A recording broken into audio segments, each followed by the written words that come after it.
Hello friends, cooking recipes में तमारू स्वागत है। आज આપણે બનાવીશું દૂધીમાંથી થેપલા બનાવીશું। તો દૂધીમાંથી થેપલા બનાવવા એકદમ ઇઝીલી અને સહેલા છે।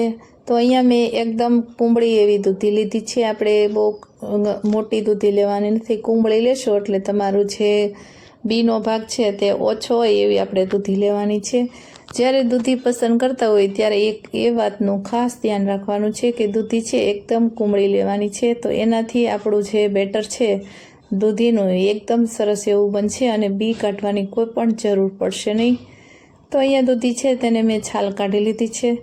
તો હવે એક બાઉલમાં આપણે ટુકડા કરી લેશું અને આ દૂધીના થેપલા તમે બાળકોને ખવડાવશો તો દૂધી ન ખાતા હોય તો પણ આ બાળકોને ખબર પડશે નહીં કે આ દૂધીના થેપલા છે કે મેથીના, તમને કશું જ ખબર નહીં પડે। તો આ રીતે જો દૂધીમાં બી એક પણ નથી એવી આપણે દૂધી પસંદ કરવાની છે।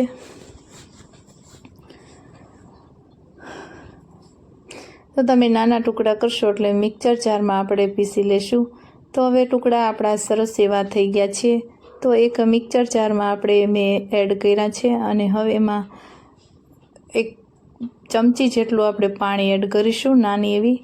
તો એનાથી આપણું જે મિક્સર છે તે સારી રીતે ફરી જશે। પાણીનો આપણે કોઈ પણ જાતનો ઉપયોગ કરવાનો નથી। તો હવે દૂધી છે તેને આ રીતે એકદમ ગ્રેવી કરી લેવાની છે। દૂધી શરીર માટે ખૂબ હેલ્ધી છે। તો તમે જોઈ શકો છો ઉનાળાની ગરમીમાં આવું ઠંડા થેપલા મળી જાય તો કશું જ ખાવાની જરૂર નથી। તો હવે આપણે મિક્સર જારમાંથી આ કાઢી લેશું। ઉનાળામાં આ થેપલા બનાવશો તો બાળકોને લંચ બોક્સમાં આપશો તો પણ બાળકો સારી રીતે ખાશે અને ખબર જ પડશે નહીં કે આ દૂધીના થેપલા છે। તો તમે ચા સાથે, ચટણી સાથે, મુરબા સાથે, અથાણા સાથે તમે આ થેપલા છે દૂધ સાથે પણ સર્વ કરી શકો છો। એટલા ટેસ્ટી અને હેલ્ધી બને છે। તો હવે આપણે મસાલા કરી લેશું। તો આદું, લસણ અને મરચાંની પેસ્ટ મેં એડ કરી છે, અજમો, નમક સ્વાદ પ્રમાણે અને અહીંયા ખાંડ અડધી ચમચી જેટલી મેં બેલેન્સ કરવા માટે એડ કરી છે। હવે અહીંયા અડધી ચમચી જેટલું લાલ મરચું પાવડર, અડધી ચમચી જેટલો હળદર પાવડર અને 1/4 સ્પૂન જેટલું આપણે જીરું એડ કરીશું। અને હવે આપણે ખાંડ અથવા તમે ગોળ પણ એડ કરી શકો છો। અમે અહીંયા ખાંડનો ઉપયોગ કર્યો છે। તો તમે ગળા થેપલા ન ખાવાય તો તમે કિપ્સ પણ કરી શકો છો, પણ અહીંયા આપણે લીંબુ એડ કરીશું એટલે તમને ખબર જ પડશે નહીં કે આ થેપલા ગળા લાગશે એમ। તો હવે અહીંયા લીલા ધાણા છે મેં 1 કપ જેટલા નાખ્યા છે ફ્રેશ। હવે એ મસાલા છે એને બધા મિક્સ કરી લેશું અને અહીંયા મેં 1 વાટકી લોટ લીધો છે। આ 4 જણા સર્વ કરી શકે એટલા આપણા થેપલા બનશે। અને આ થેપલા બનાવતી વખતે હંમેશા પાણી 1 પણ ટીપું એડ કરવાનું નથી। હવે આમાં તમારે પાણી છે તે દૂધીમાં હોય જ છે। હવે આપણે મોણ માટે તેલ એડ કરીશું। તો અહીંયા 1 ચમચી જેવું મેં અહીંયા તેલ એડ કર્યું છે।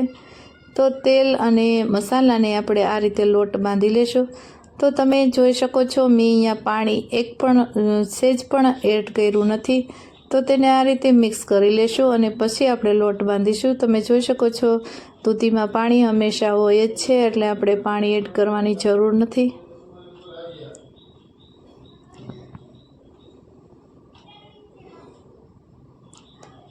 તમને લોટની થોડીક એવી જરૂર પડે તો તમે એડ કરી શકો છો। તો આ લોટ છે તે બહુ કડક હોતો નથી અને એકદમ સ્મૂથ હોતો નથી।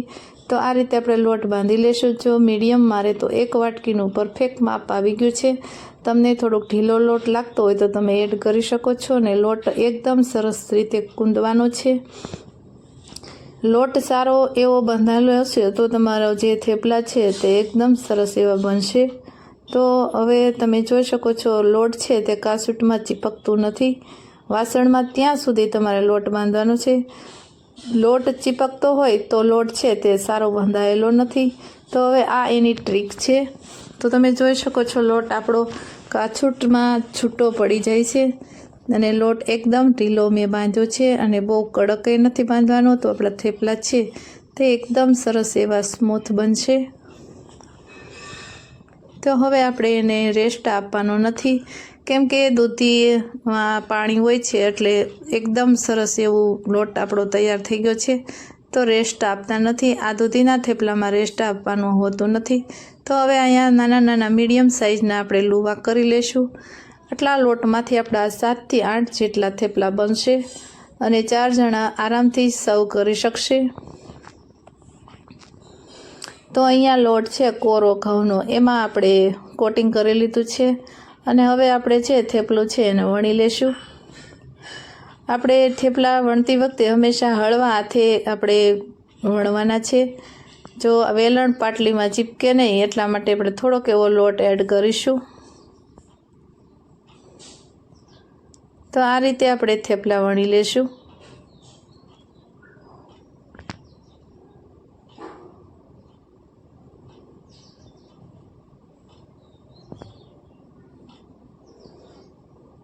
અને તમને ખબર જ નહીં પડે કે આ દૂધીના થેપલા છે એટલા સરસ એવા ટેસ્ટી અને સારા બને છે. અને સવારના નાસ્તામાં આવા થેપલા મળી જાય તો બીજું કાંઈ ના જોઈએ. તો હવે આપણું થેપલું વણાઈ ગયું છે અને સરસ એવું બની ગયું છે. અને દૂધીના થેપલા હંમેશા એકદમ પાતળા હોય છે, જાડા રાખવાના નથી. જાડા હશે તો તમને સર્વ કરવામાં થોડીક તકલીફ પડશે, એટલે એકદમ હંમેશા પાતળા જ બનાવવાના છે. તો અહીંયા લોટી પણ મારી એકદમ સરસ પેન ગરમ થઈ ગઈ છે. હવે એને ઉલટાવી લેશું.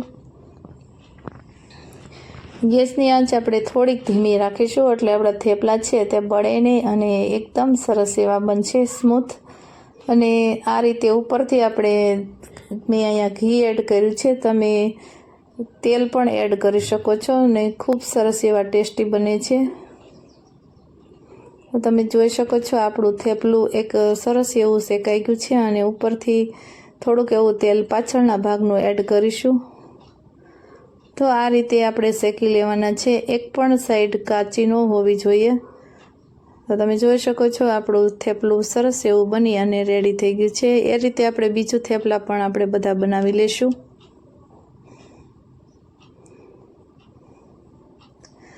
હવે અહીંયા બીજો થેપલું પણ મેં વણી લીધું છે અને તેની થિકનેસ છે તે એટલી જાડી હોવી જોઈએ, બહુ પાતળી નહીં એકદમ અને બહુ જાડી નહીં. તમે જોઈ શકો છો આટલી રાખવાની છે આપણે. તો હવે આપણે એને એડ કરીશું પાછું બીજું. આ રીતે બધા થેપલા આપણે બનાવી લેશું. જો તમારે થેપલા કડક અને ક્રિસ્પી જેવા કરવા હોય તો ગેસની આંચ ધીમી રાખવાની અને ધીમા તાપે શેકવાના છે, એટલે થોડાક એવા કડક થશે. અને આ થેપલા હંમેશા એકદમ કૂડા અને સ્મૂથ હોય છે, હાથમાં અટકતા જ તૂટી જાય એટલા સરસ સ્મૂથ બને છે. તો આ રીતે આપણે શેકી લેવાના છે. તમે ઘી પણ વાપરી શકો અને તેલ પણ વાપરી શકો છો. તો તમે જોઈ શકો છો આ રીતે આપણા થેપલા બધા બની ગયા છે. આ રીતે બીજું થેપલું પણ આપણું રેડી થઈ ગયું છે. તો અહીંયા આપણા થેપલા એકદમ સરસ એવા બની ગયા છે, તમે જોઈ શકો છો.